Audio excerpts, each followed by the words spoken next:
Bismillah ar-Rahman ar-Rahim. Welcome dear student to our next lecture of International Finance.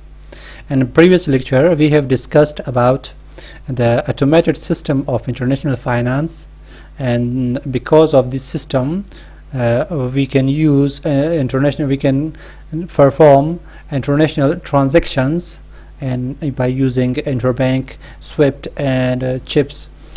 So our next lecture is about the demand and supply of foreign currency and domestic currency, and how import-export impact the demand and supply for these currency, domestic currency and foreign currency. See here, we are discussing in context of America, USA. This book is written in all the material or about the USA currency.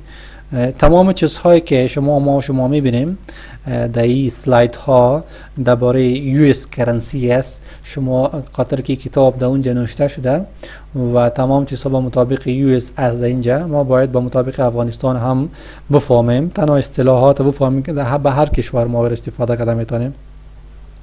در گراف که شما میبینیم درباره demand and supply for euros، یعنی دلار اگر ما یورو را بخریم به مطابق دلار، پس چی وقت دیماند و سپلای در کدام وقت برای ما چی میشه؟ کم و زیاد میشه. شما گراف دیده میتونید که در این محور که است پیش ما که در این که است پیش ما horizontal که است در اینجا. If we look to the graph or the chart here, the vertical is about price of euro and dollar، یعنی قیمت یورو در دلار که از پایین شروع شده از 1.10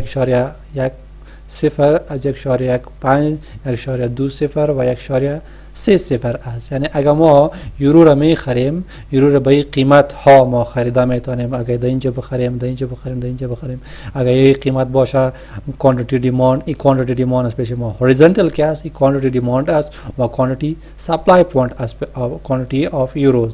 quantity of demand یعنی مقدار demand و quantity of supply مقدار supply چه قسم زیاد میشه، چه وقت زیاد میشه. در سلوپ که ای پیش ما ای لاین که است از demand است و ای پیش ما supply است پیش ما که supply با مطابق چی که است بالا که میره supply زیاد شده میره و demand که است پایین آمده میره. یعنی slope downward because lower exchange rate mean foreign goods are cheaper. این تشریح شده در بعدی سلاید ها که چی وقت supply زیاد میشه و foreign currency و چی وقت کم میشه. slope downward است یعنی پایین آمده demand. بخاطر چی؟ بخاطر که lower exchange rate است پیش ما. lower exchange rate پایین که بیا ما lower exchange می باشه. lower exchange rate چی معنی داره؟ که چیزهایی که در خارج ما میخریم او ارزان است بر ما، چیزهایی که ما میریم ارزان است. از این خاطر ما چی میکنیم؟ exchange rate پیش ما کم است، یعنی exchange rate کم است. از این خاطر exchange rate که کم باشه اونجا قیمت که کم باشه demand هم اونجا چی می باشه؟ همون مطابق زیاد می باشه. downward است. downward یعنی زیاد می باشه quantity of demand که است پیش ما. quantity demand اینی طرف می آید که چی می باشه پیش ما زیاد می باشه. ببینید the supply and demand، supply of foreign currency is created by، چی وقت سپلای زیاد میشه یا چی وقت سپلای در وجود می آید از دو علت ها زیاد می آید. این ما در کنتکست USA export of goods and services. supply یعنی پیسه چی وقت ضرورت است به دیگر کشورها از یک کشور زیاد میشه. یعنی پول افغانی چی وقت سپلای کریت در وجودش یعنی کریت میکنه وقتی که افغانستان چی کنه؟ export of goods and services، export کنه، از به خارج روان کنه، تمام اجناس و خدمات خود به خارج روان کنه. او وقت سپلای آف چی می باشه؟ سپلای آف کرنسی که است او کریت میشه. چرا کریت میشه؟ منطقش چی است؟ علتش چی است؟ علتش همی است. ببین اگر یک نفر از افغانستان یک چیزی میخره، ببینین یک چیزی میخره، باید او پول خود در افغانی کنورت کنه، بعد از افغانستان یک چیز بخره. وقتی که پول خود در افغانی کنورت کنه یعنی اونجا نیاز پیدا شد به افغانی. وقتی که نیاز پیدا شد سپلای کریت میشه و دیگه یو اس کپیتال انفلو. یو اس کپیتال انفلو یعنی پیسه باید در کشور بیاید. کپیتال انفلو که وقتی پیسه بیاید مردم پیسه را دامو چی میکنه؟ یعنی ببینید کپیتال انفلو چی وقت میاد که مردم در دیگه کشورها رفته باشه. یک نفر در عربستان است، یک نفر در چی است، یوروپ است، یک نفر از یک فامیل همه قسم رفته.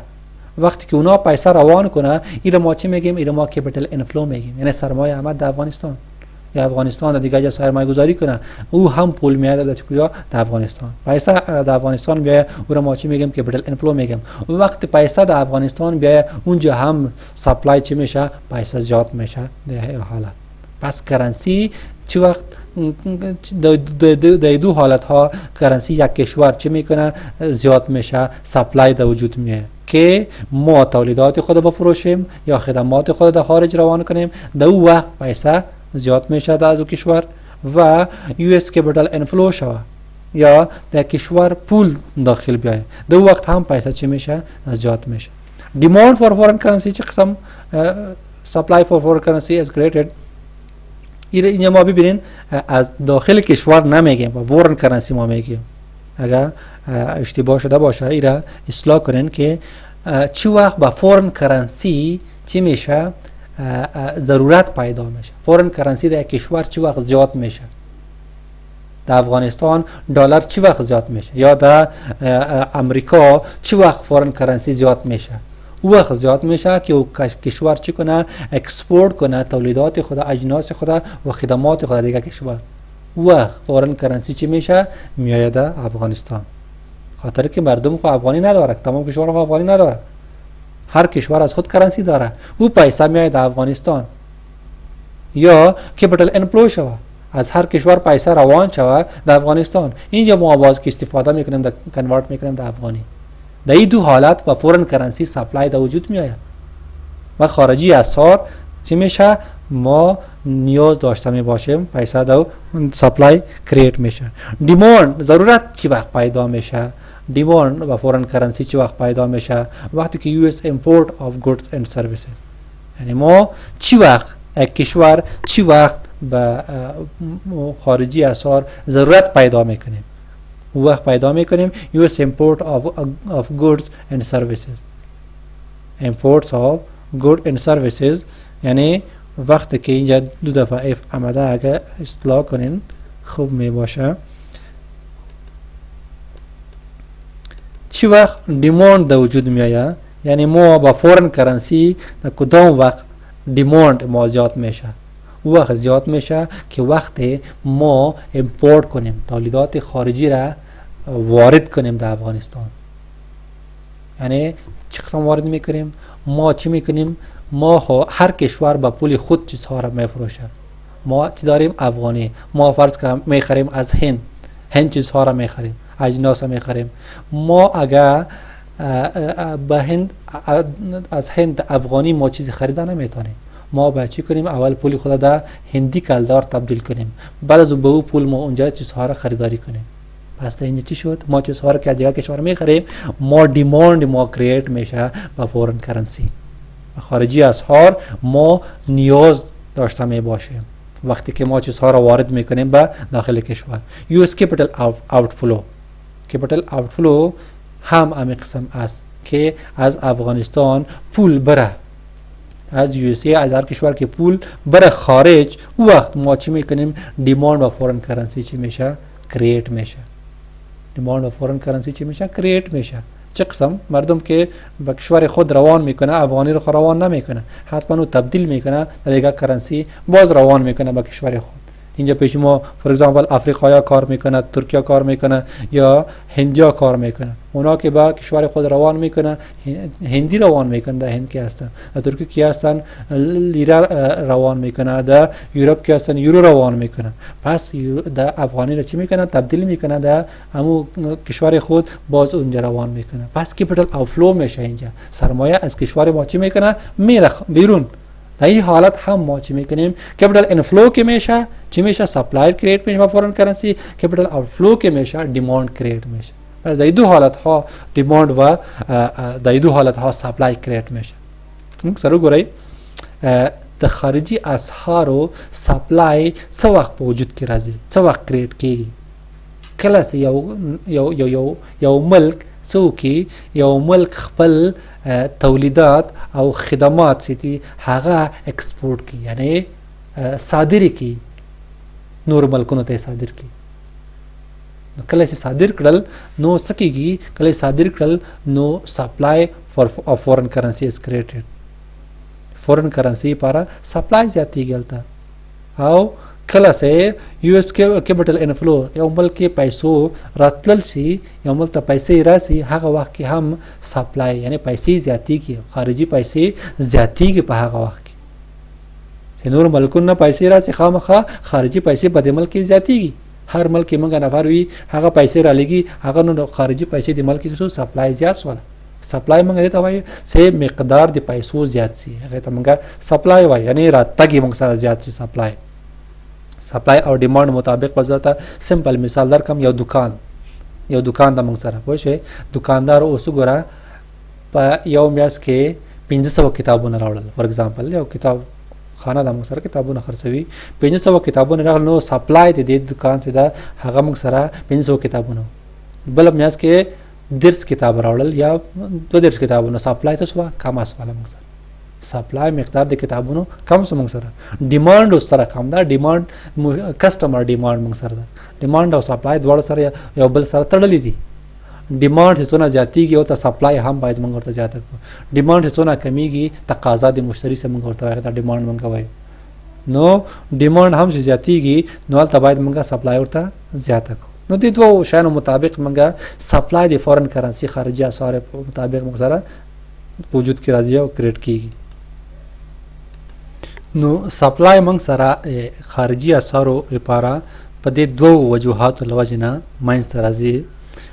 ډیماند فار فورن کرنسی is created by د دوه وجوهاتو له وجې نه موږ تقاضا فورن کرنسی لپاره څه کېږي، خارجي اسعار لپاره موږ سره څه کېږي، کریټ کیږي، زیاتېږي. یعنی تقاضا موږ زیاتېږي. کله چې موږ کله چې یو کشور یو وطن څوکي خارجي اجناس یا خدمات وارد کی خپل وطن ته، نو هغه وخت کې څه کېږي، موږ چې کله واردو نو همیشه به پیسې خپله کنورټ کوو په فارن کرنسي کې، بیا به په هغه کرنسي مطابق موږ اخلو. نو هغه وخت کې موږ ته ډیماند شو کریټ شو، ډیماند کریټ شو فارن کرنسي لپاره.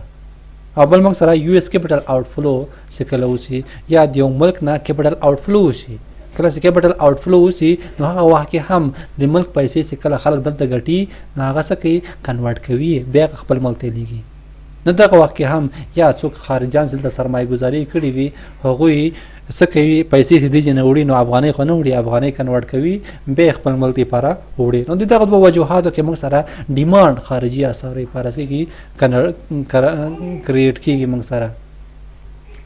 حالا میایم درباره که داخل کشور به کرنسی چی وقت سپلای زیاد میشه. این بالا که بود به خارجی اسعار بود پیش ما، خارجی اسعار در کشور سپلای و دیماند چه قسم در وجود می آید. حالا با داخلی کرنسی یا در کرنسی یک کشور چه قسم سپلای در وجود می آید و چه قسم چی میشه، کریت میشه و دیماند چه قسم کریت میشه. ما در پایین لاین ها که هستن به میره تشریح.